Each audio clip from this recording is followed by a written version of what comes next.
Hey guys, I hope everybody's doing well. It's Brian again. Today is going to be a tutorial video and we're sitting in a very nice truck. We're sitting in the 2023 Toyota 4Runner TRD Pro. So this is going to be for those that are considering getting the new 4Runner TRD Pro before they make changes to it, which I suspect is coming soon. It's for those that want to invest in something that is primitive, ancient, tried and true, simple, not complicated at all. So if that interests you, or you're just curious about what the TRD Pros are like these days, check it out. We're going to go over all the buttons. Starting with the door, all four windows are one touch down, one touch up. So with a hard click, you can put the window down, and with a hard pull, you can do hands-free for the windows. In front of those, we have the door locks, lock and unlock. Notice the little nubby on the lock button over here. And in front of that is the window lock, in case you don't want any of your passengers opening the windows without your permission, say you're in the car wash. Onto the dash, we have the mirror adjustment. If you click the L, you can adjust the left mirror, same for the right. Then there's a neutral position. We have the brightness for the speedometer and gauges. This will also change the brightness to the interior buttons. The automatic high beams, which will be active when you turn on the automatic high beams on the headlight stalk, which we'll get to soon. And we have a panoramic view monitor, so when you push this, you have a great frontal view for when you're off-roading in your TRD Pro 4Runner, and a 360 so you can see how close you are to the curb or any rocks and trees that are on the trails. Down below there's a little widget over here, a little dummy button where you can cut that out and install some accessories. A lot of 4Runner people like to install aftermarket light bars. And then down below that is the latch for the hood. To adjust the steering wheel, it's as simple as pulling down this little lever here, and it will telescope for you forward and back, and it will go up and down like so. When you find the perfect position, all you have to do is lock it back into place. All four vents on the 4Runner TRD Pro are adjustable here. So there's a little X for turning the vent off and a little wave to show you the air waves coming out of the vent. You can customize the amount of blasting so that one side can have full air and the other side can have no air. Nice customizations. The steering wheel stalk on the left is for the lighting. So the first position, which we're going to look at this little notch here on the left, is DRL off. So it means you're not going to have daytime running lights. The next is auto, so the 4Runner is going to see if it's dark or light and adjust the lighting for you. That's going to be parking lights in case you want the little dim lights on the outside plus your buttons lit up at nighttime. And then full-on headlights. But just remember, if you leave it in auto, you'll have daytime running lights during the day, and then when it gets dark, it's going to kick on the regular headlights anyway. Also, like I mentioned, this is where you want to leave it if you want to use the auto high beams, which are right down over here. That way, when you push this forward, it'll activate the auto high beams. The ring over here is for your fog lights. So this little symbol over here represents fog lights. Those will activate when the headlights are on. And the headlight stalk on the right is for the wipers. So we're in the off position now. If we were to click it down one, we'd be in the intermittent position. That way we can choose how often those wipers go for when it's lightly raining or misting. If we were to click it down again, it would go to low, so it's going to go back and forth slowly. And then click it down again will be in high, which is going to be back and forth fast. On the right side, we have the controls for the rear wiper. So right now the little notch is in the off position. If I clicked it forward once to intermittent, I can't change how often it goes, it's just going to go back and forth once in a while. But if I click it forward to on, it's going to continuously go back and forth. If I pull the stalk towards me, there's a little symbol here for the front windshield. That's going to wash the front windshield. And then if I push it away or twist it all the way, that's the back windshield there. So you have the front washer and the back washer controls. And of course, hidden away next to the engine start-stop button is one of my favorite buttons, the heated steering wheel.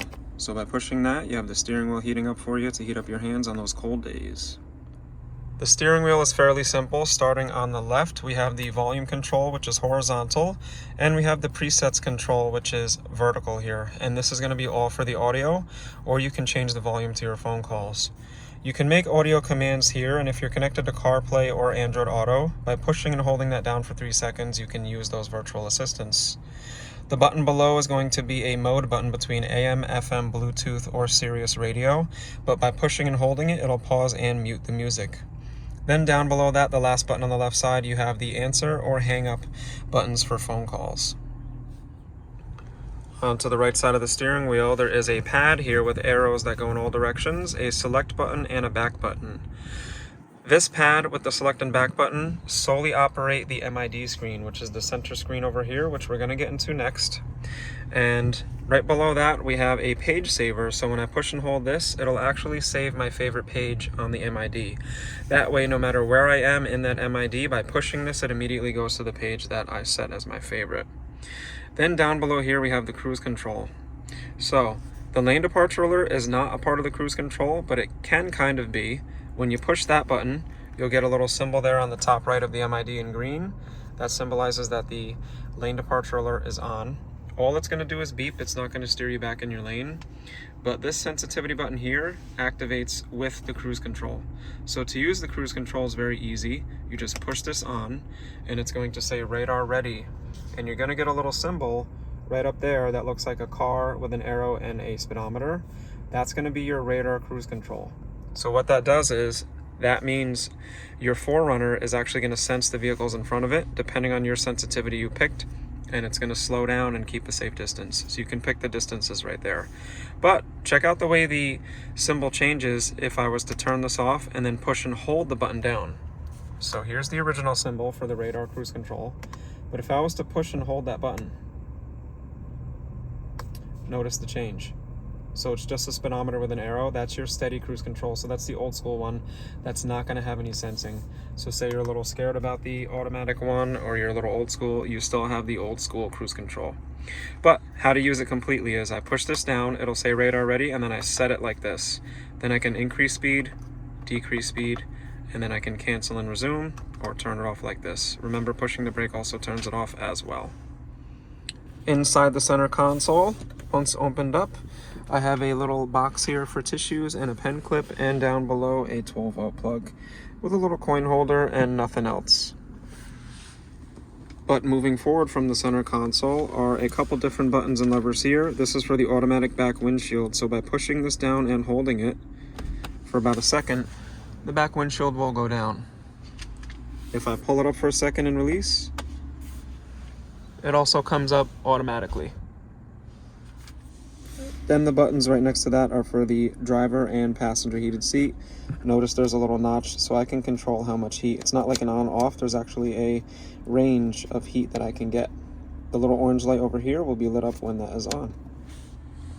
For the shifter, we have a typical old school Toyota shifter. It's tried and true. It has the Toyota 7, as I like to call it. So with this shifter, what you do is you go over and down and it'll go to drive. Once I shift over to the S, I can toggle forward in the gears or lower in the gears.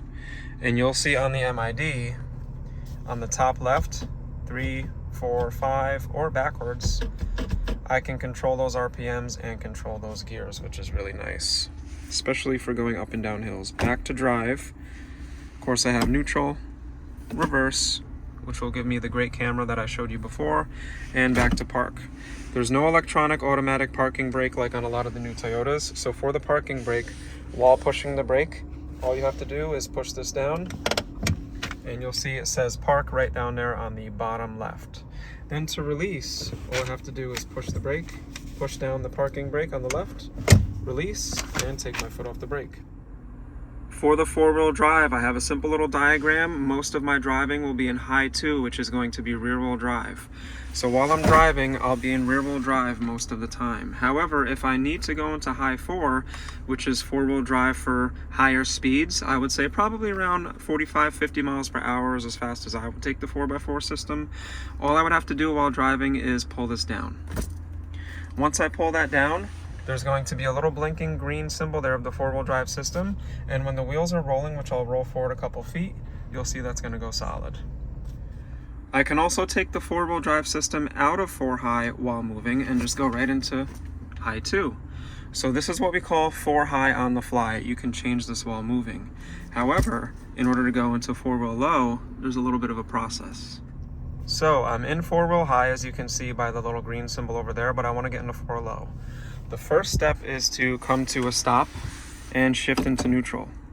You'll notice here on the 4x4 lever that it says neutral here. So since we're in high 4, what we have to do is go over and up. Now we're going to be in 4 low, and you can tell you're in 4 low because it's already activating your off-roading screen, which gives you the cameras on the sides for the front with your wheel track and your pitch and roll diagram. And all I have to do now is put it into either drive or reverse.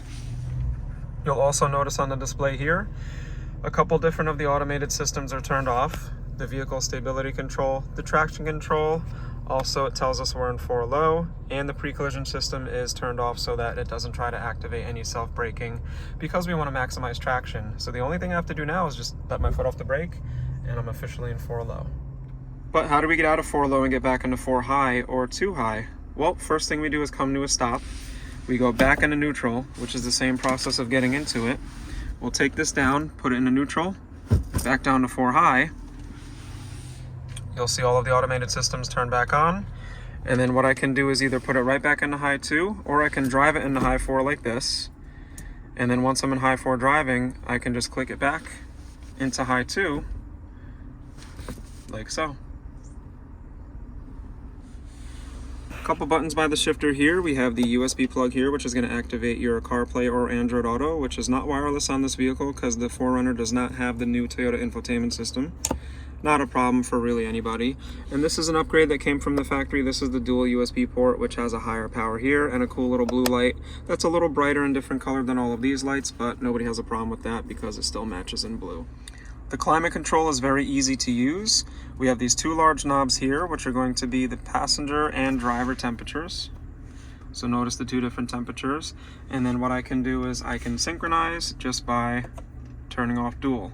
So in a lot of Toyotas it says sync, but it's kind of the reverse here. You just hit it and it takes off the dual, and now I can control the whole 4Runner's temperature right from here. Instead of there being a mode button to circle through all the different air directions, you have a nice little grid here. It's an easy visual, which will display right over here for where the air direction is going to go. Quick, easy, and simple. I don't know how much more simple it gets. And then the fan speed, we have forward or back, and then you'll see the fan speed go up like that or back down. We can turn the system off like that and it'll shut down, and to resume you just have to turn it up a couple notches. And of course we have AC and recirculate next to each other because on warm days like today you want to keep cooling the air that's already cold instead of straining the system by not using recirculate. And fun fact, recirculate's great for if you're in tunnels or behind a stinky garbage truck, or you just want that air filtered a little bit, but my recommendation, always use this on the hot days when the AC is on. Below that we have the front and rear defroster, which makes sense for them to be next to each other. And when you hit front defroster, it's going to take over this and put it right to the windshield. And the rear defroster has a little symbol of a mirror because it also defrosts your side mirrors. We're saving the screen for last. So like I mentioned, we have 4 vents with those wheels that you can control the ventilation for. Hazards are right in the middle. And another nice unique thing that's tried and true in old school Toyota is the old school Toyota clock. So all you have to do to change this is hold the hours or the minutes right over here, and you can change that Toyota clock, which is always sitting there. Slight redundancy on the screen, but people do like old things that literally can't break. So for some reason the screen started acting up. The great thing is you can still use the climate control without a problem, and you can still change the clock and know your time without a problem. So great to see different things here instead of everything integrated in a giant tablet. Up top on the features overhead, we have the auto dimming rear view mirror. You can turn it off and the little green light will go out, but basically the auto dimming rear view mirror is going to get dark when it senses the bright lights behind you. And then moving forward, we have some buttons for the off-roading. So these 2 knobs are my crawl control and my multi-terrain select. So the first step is to get into 4-wheel low, which if you remember, what I do first is I'll get into 4 high. I'll make sure it's in. Gonna roll forward a couple feet.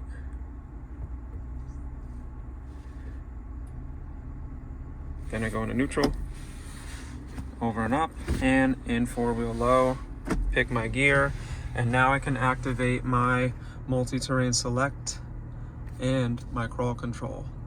So all I have to do here is turn it on, and on the MID it's going to say crawl control, and I use the knob to change the speed. So you'll see I have the different speeds here. Crawl control is a low speed cruise control for off-roading, which is going to do all of the braking for you in very fine braking inputs. So it's going to sound very interesting when you do it. And all you have to do is control the steering. it does all the braking modulation for you, which is very interesting. There are even some cool videos online of people digging themselves out of sand and stuff with this, but of course I can't demonstrate that. Onto the multi-terrain select, all I do is turn it on, and I use the knob to go through the different terrains. But I have to turn off the crawl control first in order to change that, and I turn on the multi-terrain, and I can change the different terrains here. So starting from the left, I have mud, sand, and dirt, loose rock, mogul, and rock, and that's it. And I'm gonna hit the back button on the steering wheel, and I'm all set up, and it gives you a little symbol on the bottom right. So once I pick that terrain, I can then turn on the cruise control, which I call cruise control because of what I said before, but it's the crawl control. So you can see I pick my terrain, then I crawl it. Couple more buttons here. We can turn off the vehicle stability control / traction control using this button here, which will automatically turn off when you're in 4 low anyway, but this gives you the option to turn it off in 4 high. A-track is active traction control, which is going to apply brakes to the wheel that's not getting traction and allow the power to go directly to the wheels that get traction. And then here's your locking rear differential, which will lock it up in 4-wheel drive and allow you to basically conquer and get over some more treacherous terrains. Great for off-roading. I can't demonstrate that right now, but it's very interesting because with the locking rear differential, where some 4x4s without the locking differential can go over stuff, there will be moments where they can't really get over it and you start spinning, and locking up the rear will actually help you get over those obstacles. And then moving to the right, we have the button for Safety Connect, which is our recovery system, and we have links to 3 different garages. A simple control for the interior lights, on with the doors or not on with the doors. And then we have the slider for the moonroof, forward and back. And then we have up and down for ventilating the moonroof. Of course, on the lights, we have an individual push for those. And this is a little convenience light, which is going to shine down at nighttime so you can see what's in your cup holders. Onto the screen, we have these 4 main buttons on the left and right. Starting on the left, we have the home screen, which will show you different information all at once. We have the menu, which has a couple different apps for changing things. We have audio, which is going to let you go to your different sources and pick your AM, FM, Bluetooth, or Sirius radio, which comes for 90 days from Toyota. And then we have map. So if you have the navigation in-house, which all the 4Runner Pros do, it has the map right over there. But when you're connected to the CarPlay or the Android Auto, by hitting map, it's going to either go to Waze, Google Maps, or whatever navigation you like to use. On the right, we have the seek and track for the music. That's going to be a little bit more handy for your radio. Of course, the driver is going to be using the seek and track that they have on the steering wheel. So these are more passenger buttons. And then we have phone for pairing a device or getting to your phone menu to see your contacts. But like I mentioned, if you're in the CarPlay system or the Android Auto, you're not going to really be using this because you're going to hit the phone symbol and it's going to have all your stuff already on there. And then apps is just going to bring you to a little screen, which is kind of a redundancy because it's a old version of the Entune system in there. So we're going to see all these buttons disappear in the new 4Runner, I suspect. Let me know what you think about Entune. This as well, you're likely to never touch this because once you're plugged into the CarPlay or the Android Auto, you're going to be using apps just by touching the screen.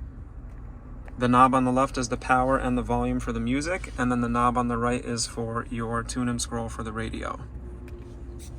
But like I said, the home screen, you can see different information all at once. And then when you tap this, it brings you to the audio. It'll show you what's playing. Onto the menu. A couple different things here. I'm going to keep it simple for you. You're really going to either do info to see your weather, some HD, navigation stuff over here. You can see your economy, which I figure most 4Runner people don't care about. But 2 buttons you're going to push a lot are going to be your setup and your display. So real quick, for setup, you can change the color theme. So say you want the screen to be a little bit darker, you can do that. But for the purpose of visibility, I'm going to keep it here for the light one. You can turn the beep on and off, change the language, but here's where you do the clock. So you go to menu, setup, there's your clock. So that's where you can change the clock if it reads a little different than the old school one. And that's simple to do over there. The only other changes and buttons you might push are going to be some units. On the very bottom, you can check for software updates if this thing ever acts up. But down over here, 2 other things, you can train the 4Runner to recognize your voice if you like to use the Toyota digital assistant, but I suspect you're probably going to be using either Siri or the Google Assistant. But down here, my favorite spot, vehicle customization. you can change some settings here. So for the light settings, you can change how long the interior lights stay on when you turn the 4Runner off. Stuff about your daytime runner lights, how long your headlights stay on when you turn the 4Runner off. If there's daytime runner lights when you're in the auto feature, which is nice, you can customize that. Another one I love, the door lock settings. So when you put it in park, the doors unlock, but if you don't like that, you can turn that off over here. You can change how the remote activates the different locks. So you can set it so one push unlocks all the doors, or one grab to the handle unlocks all the doors. You can pick the doors. The auto relock timer you can set. But on the bottom, I love these. You can turn off the blinking when you unlock it, and you can even tone down the sound when you lock and unlock it, which is nice. And that's all in your menu and your setup down the vehicle there on the left. And another nice thing in the menu is display. So say the screen's a little bright, even though you set it to dark mode, you can actually change the brightness to the screen right here, which is really nice. And then another great feature, which we'll do it again, is menu, display, screen off, which will let you have the screen off. It'll play the music or the phone call, and just to get the screen back on, boom, you can turn it right back on by hitting any button. So very convenient for the nighttime drivers where things are a little bit too bright. And remember, on the dashboard on the left, we do have that scrolly button for dimming down the gauges as well. And lastly on the screen, just a friendly reminder, when you're plugged into the USB plug, that's where you'll have your Apple CarPlay or your Android Auto, and this screen is going to look just like your cell phone screen. No, it's not wireless, you have to plug it in. Make sure you hit yes for permission on the phone, and this is going to show your Google Maps, Waze. All the apps are going to look like the apps on your phone, so it's a dead giveaway, and then you can use whatever navigation system you like to use, and that's going to be very easy. And just remember, only the apps that are compatible between the phone and the 4Runner are going to show on there, and then that way you can pretty much have full access to your phone without having to touch it. When you hit the texts, it's going to read them to you and you can respond audibly.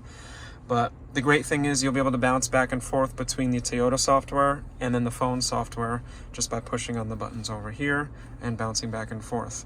What will happen is when you plug in, there'll be a little app on the screen that's a little black Toyota app. When you hit that, it's going to go into your CarPlay. And then you can just switch back to one of the software from Toyota just by hitting one of these buttons, and you'll have this style.